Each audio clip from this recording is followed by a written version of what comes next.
Greetings to all my tech heads out there in the KevTechify nation. And if you're new here, welcome. In this episode, we're going to look at spanning tree operations. We'll be discussing the steps to a loop-free topology, which includes electing that root bridge and the impacts of default BIDs and determining root path cost. We're going to look at electing that root bridge, electing the designated ports, and then finally that last step here is to elect alternate or your block ports. Then after we look at the 4 steps, we're going to go through and talk about electing a root bridge from a multiple equal cost paths. We're going to look at spanning tree timers and port states. We're look at operational details of each port state. And then finally, we're going to go on a per-VLAN spanning tree discussion. This episode is part of my series on switching, routing, and wireless essentials. I'm Kevin here at KevTechify. Let's get this adventure started.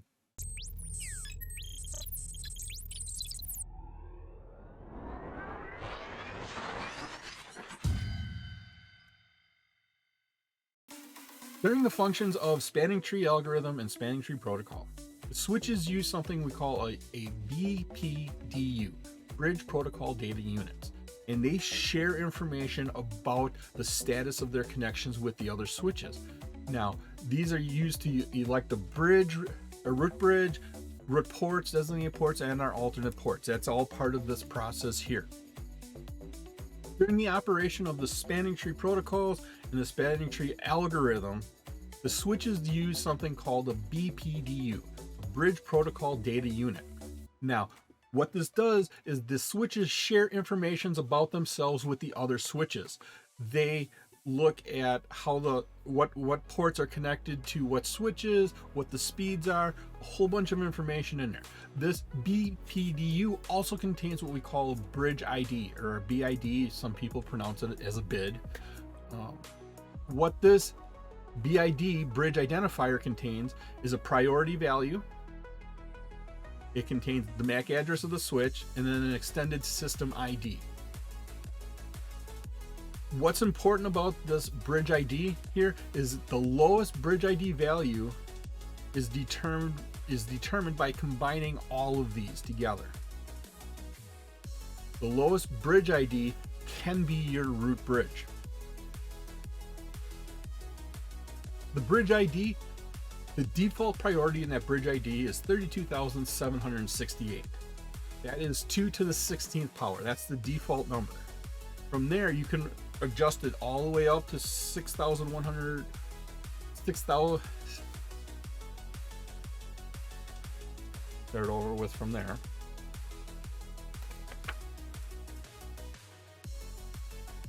From that default priority, you can adjust it all the way down on the low end to 0, all the way up to on the high end 61,440. But you have to do that in increments of 4,096. And if you notice, 32,768, 61,440, 4096, those are all 2 to some power. The lower the bridge priority, that's preferable, because that lower bridge priority is going to be the root bridge. So if you want a certain device to have a root bridge, you need to adjust it to a lower number. If you set it all the way to the lowest number possible, you set it to the 0, that is going to be the root bridge regardless of anything else you have on there.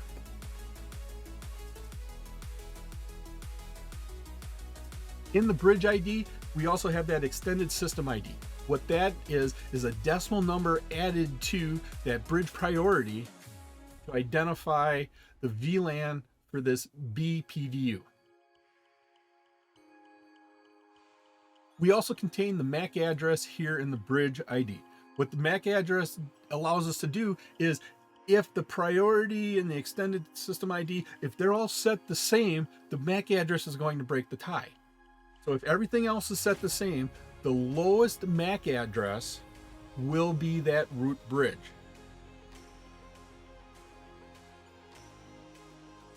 The spanning tree algorithm, it selects one switch to be the root bridge to start with. It has to start somewhere. It just picks out one switch, and then from there we start exchanging our BPDUs, our bridge protocol data units. That root bridge sends out that BPDU, and that contains that bridge identifier. And it sends these BPDUs out every 2 seconds. These BPDU frames, they contain the bridge identifier of the sending switch and the bridge identifier of the root bridge, also known as the root ID. So that bridge identifier of the root bridge, that is also known as the root ID.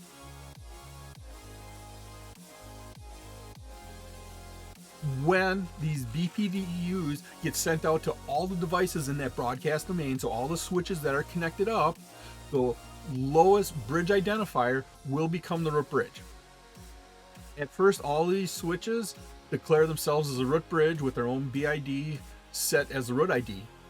Eventually, these switches learn through the exchange of these BPDUs which switch has the lowest BID and agree on that one bridge.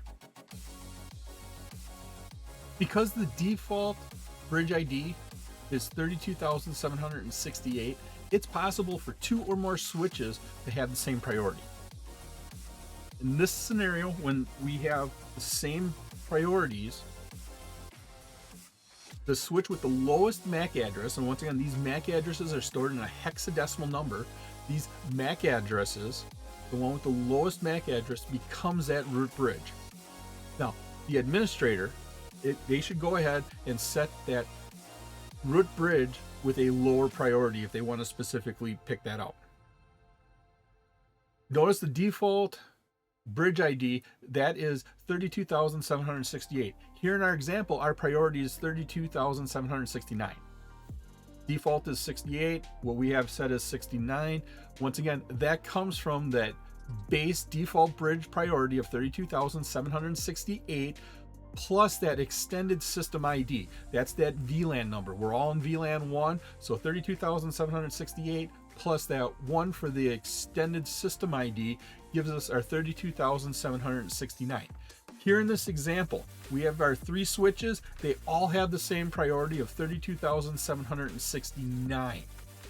Because the priorities are all the same, when we go through the election process is going to tell us that switch 2 is going to be our root bridge. Right now it's labeled as switch 1 because we're just starting up, but after it goes through the election process, switch 2 will be the root bridge because all the priorities were the same. Then it defaults to the MAC address, and then that MAC address with the lowest MAC address in hexadecimal, that becomes our root bridge.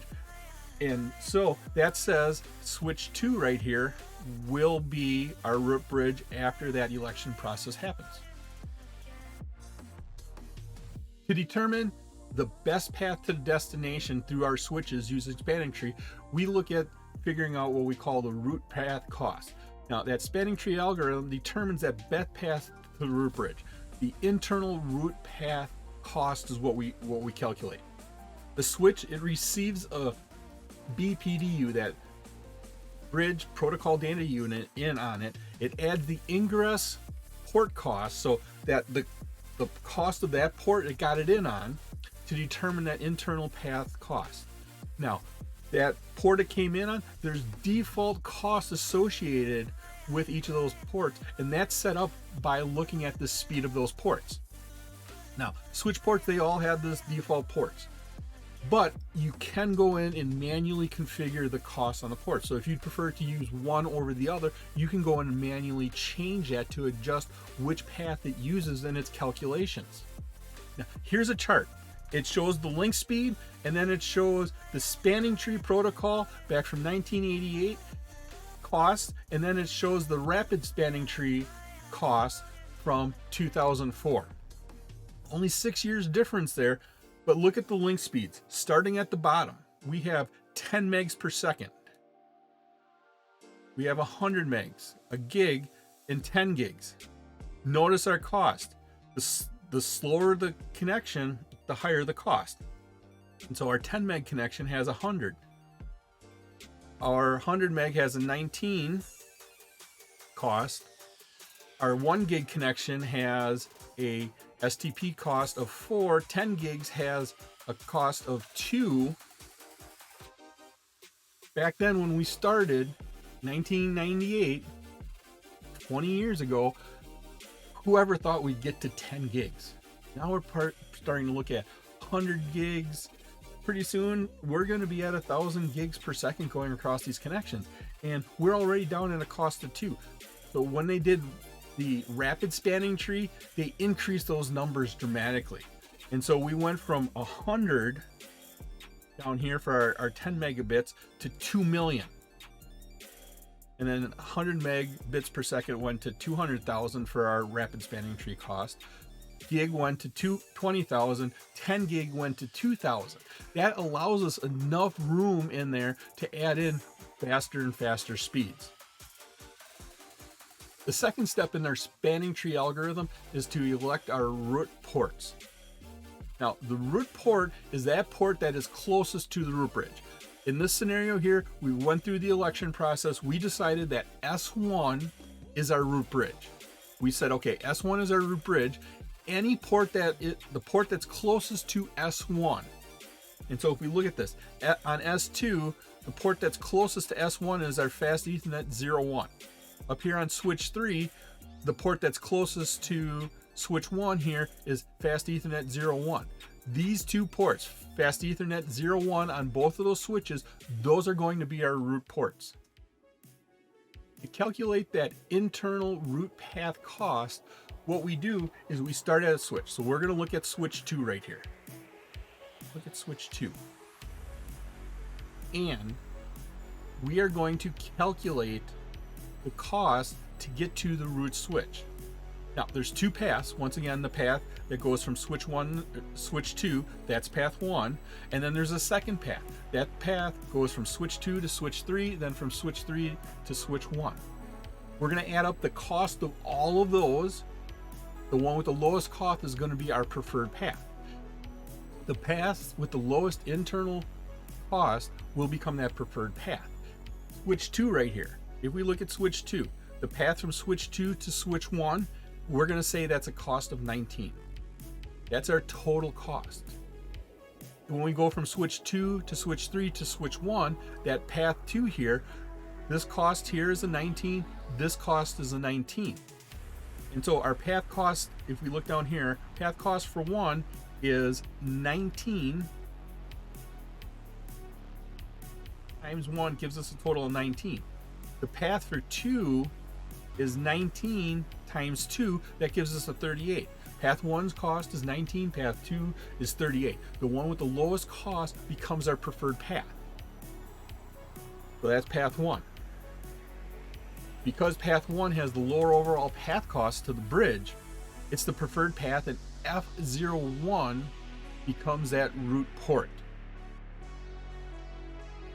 When we looked at that, our numbers through the calculations said that the port that's closest to the switch, the lowest number, that is going to be our root port. That's how we calculated it. Step 3 here in our spanning tree algorithm is to elect the designated ports. Now, every segment between a switch will have one designated port. That designated port is a port on that segment that has the internal path costs to the root bridge. In other words, the designated port is the best path to receive traffic leading to the root bridge. It's receiving traffic in for the best path to get to that root bridge. Now, there's a couple rules here about our designated ports. If it's not a root port or a designated port, it becomes an alternate or a blocked port. So if it's not a root port or a designated port, it becomes an alternate port or blocked port. Once again, root port is that port on a switch that's closest to the root bridge. The designated port is that receiving port that receives data in on that path to the root bridge. Now, all the ports on the root bridge are designated ports. All the ports here on S1, they are designated ports because they are receiving data in on those ports. If one of the If one end of that segment is a root port, the other end is a designated port. Now, when we look at the switch 3 and switch 2 here, they have root ports that point to the root bridge, so that we set those up as, or we didn't set it up, the spanning tree algorithm set this up as the root port. The other end of the connection, because we're sending data out of the switch on the root port, the other end is a designated port. The data is coming in from that far switch into that port, which is on the path to the root bridge. So the root port is on the far switch that's sending data out. Designated port is receiving data in. All ports connected to end devices are designated ports. Up here on switch 1, you can see where PC4 is connected in. That's a designated port. Also, down here on switch 2, all 3 of these PCs, where they're connected in right here, these are all designated ports. And then on the segments between switches where neither one of the switches is the root bridge, the port on the switch with the least cost path to the root bridge is the designated port.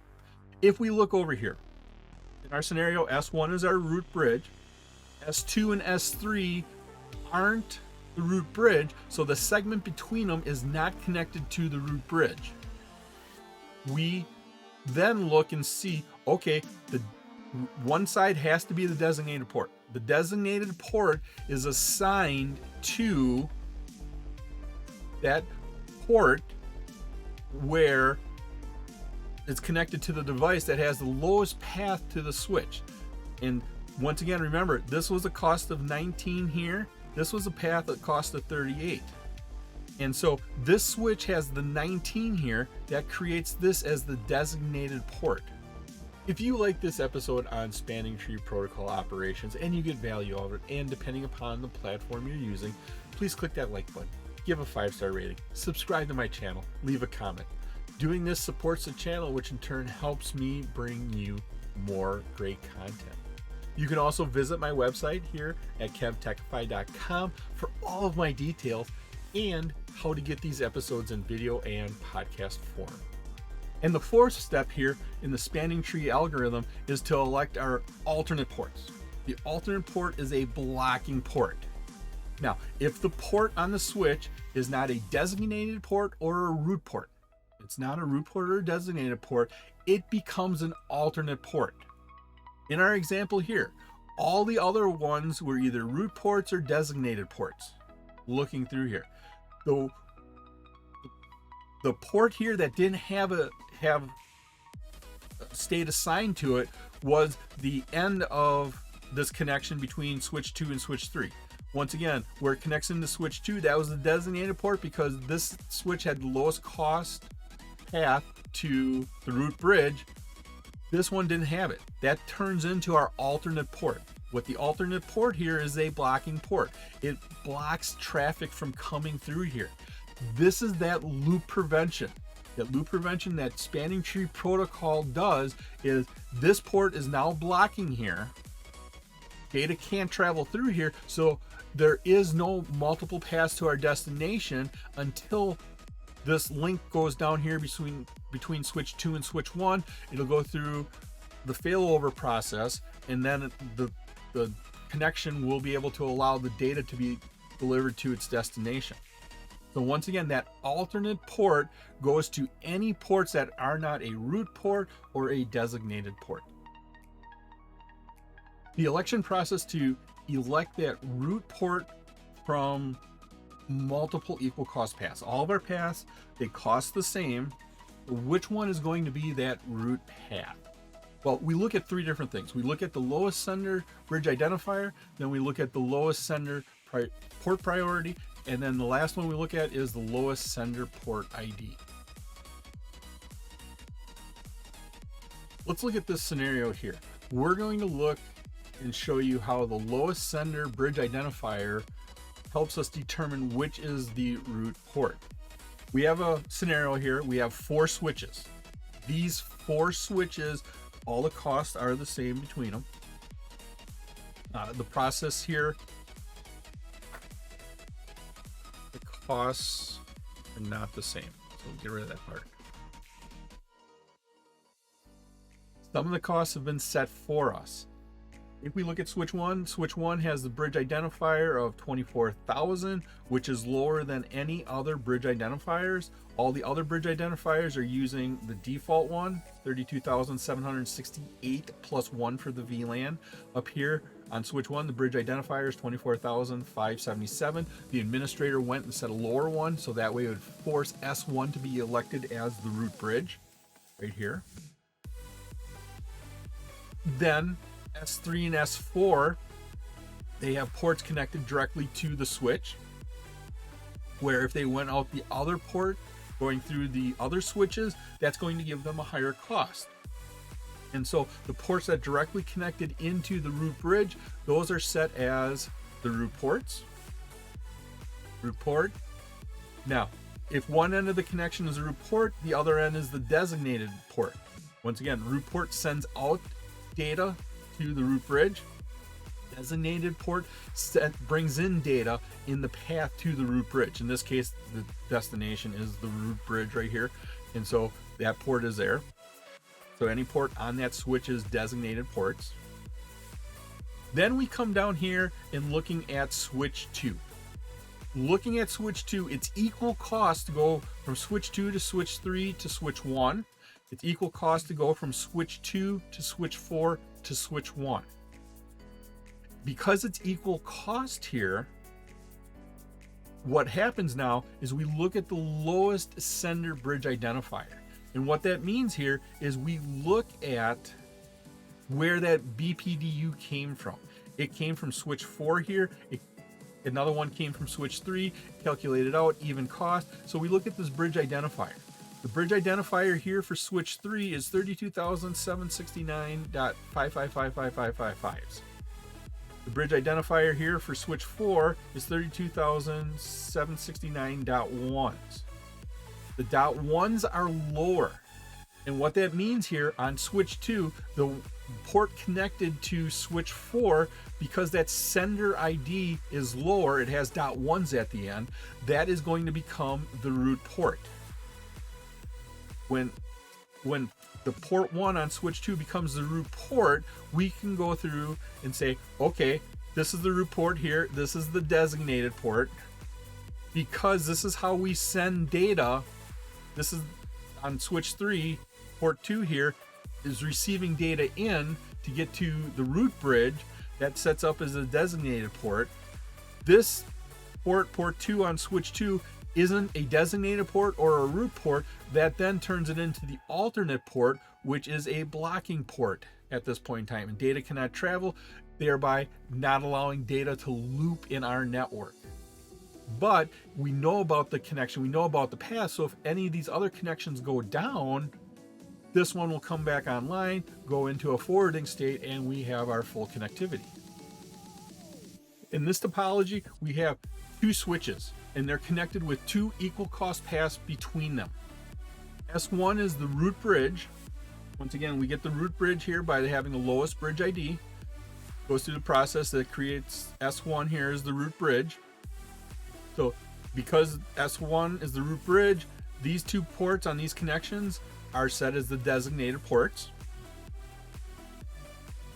S4 has these 2 connections. They're equal cost paths back to the root bridge, because both ports are connected to the same switch. The sender's bridge identifier is equal, because the bridge identifier is based off on the root bridge, or where they received that bridge protocol data unit from. It's the same device, so they're going to be equal. So the first step here is a tie. The next one is looking at the sender's priority. That bridge protocol data unit, it came from S1, it came from the root bridge, and because the port priority is set the same right now, it's going to be a tie. But if we're to adjust one of these to a lower number, if we set this port priority to 127, the lowest sender port priority, that would become the forwarding port, and then the other one would become the alternate or the blocking port at that point in time. So if it's a tie here first and the sender's bridge identifier, we look at the sender's port priority. Here's a step further. If we take the same scenario, 2 switches, 2 equal cost connections, we have the root bridge on switch 1, switch 4 has 2 ports on equal cost pass, the priority is the same. So because we're connecting into the same switch, that bridge identifier, that's the same. The port priority is the same on both of these. And so step 1 fails, step 2 fails. We look at the lowest sender port number. We look at the lowest sender port ID. Where that BPDU came from, that bridge protocol data unit, where it came from. It came from the same bridge ID number, the same port priority, so we look at the actual port it came out of. The one with the lowest port number. This one here, port 1, F01, that's the lowest one. The other one is F02. F01, it came on this one, so we turn this one into the root port. That's what we have right here. And then, because this is the root port, we can only have one path back to the switch. This other one is not labeled. When it's neither a root port or a designated port, it becomes the alternate port. And once again, if you're an alternate port, you are blocking at this point in time. And so no data is going through here. We don't have a loop, but we do know that that path exists. If something happens to that other connection, we will fail back onto that alternate port. It'll become a forwarding port and our data will get to its destination.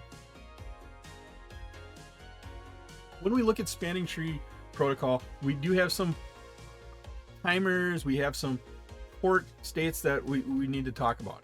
Now, when we get this spanning tree protocol convergence, when we get everything all happy, all the elections are done, we know what our root bridge, we have our root ports, our designated ports, our alternate ports. Once we have all of that, we also look at, we have some timers that are happening. First one we have is the hello timer. This hello timer is the interval between our BPDUs, our bridge protocol data units. It can be anywhere from 1 to 10 seconds that we send out this hello timer. I'm still here. This is my bridge identifier. Default is 2 seconds, but you can adjust it from 1 to 10 seconds depending upon the needs of your network. Another timer is the forward delay timer. That forward delay timer is that time spent in the listening and learning states. The default is 15 seconds each for listening and learning, but it can be modified anywhere from 4 to 30 seconds. Once again, it goes through both states, listening and learning. The default for each one of those is 15 seconds for a total of 30 seconds. And then the last timer we have is the max age timer. Is the maximum length of time a switch waits before attempting to change the STP topology. Before we make another change to this, let's pause for a second, make sure that somebody just didn't quickly unplug and plug something back in. That is our maximum age timer. The default here is 20 seconds before we can go ahead and attempting to make a change here. Default is 20 seconds, but we can adjust it anywhere from 60 to 40 seconds.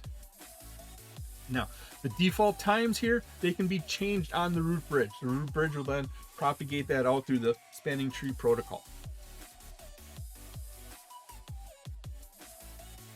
As spanning tree protocol and the spanning tree algorithm work through their different processes, the spanning tree protocol has 5 different states, port states. We have blocking, listening, learning, forwarding, and disabled. Disabled isn't shown on this one because that's considered a non-operational state, but the other 4 operational states are blocking, listening, learning, and forwarding down the left side here. 5 states total, 4 are operational, 1 is non-operational, that's the blocking one. When we look and go through this process, these are the steps it goes through. It goes, first it comes in blocking. So basically we didn't receive any BDPU. We have the maximum age of 20 seconds. Then we start listening. And when we're listening, we have a forward delay. We're not going to forward anything for another 15 seconds. We're going to just sit here and we're going to listen, make sure our network is good. Then in the learning process, that's where we're going to start going through that election, figuring out what's going on. And we delay for 15 seconds there to make sure that everybody has a chance to participate in the election and stuff like that. Once all the spanning tree algorithm gets done calculating, the ports that should be forwarding, they turn into a forwarding port.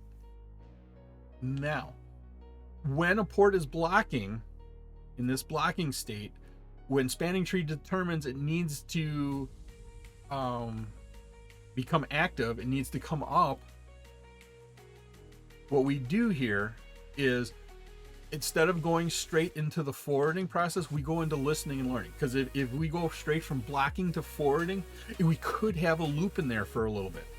And by default, that would be up to 30 seconds going in and propagating data, that your network would slow down. And so from the blocking state, we always go into the listening state. And so where this happens is a link comes back up.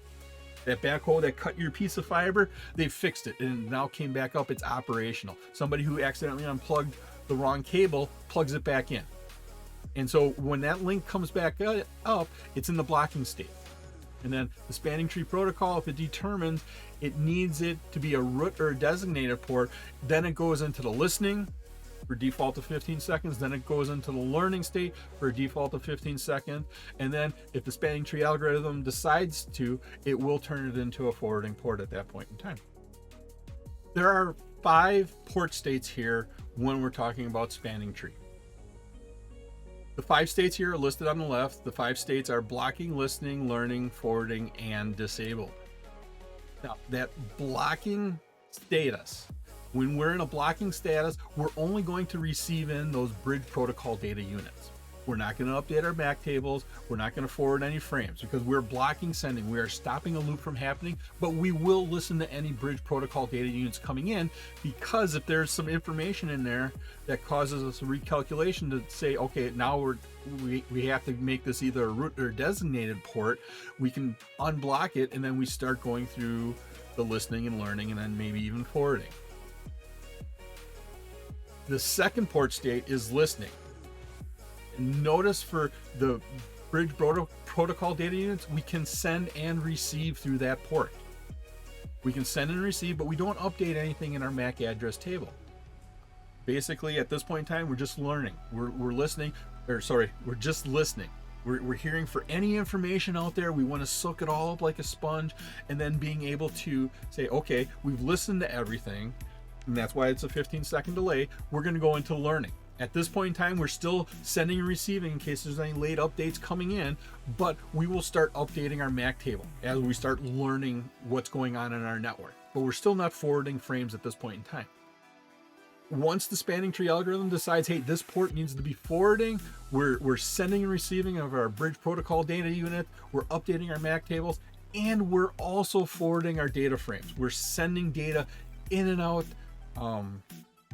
that port. We're making our network happen at that point in time. If for some reason your port gets into disabled, it doesn't send any bridge protocol data units, it doesn't update the MAC address table, it doesn't forward any frames. It is just completely down, completely turned off. It's a non-operational state at that point in time.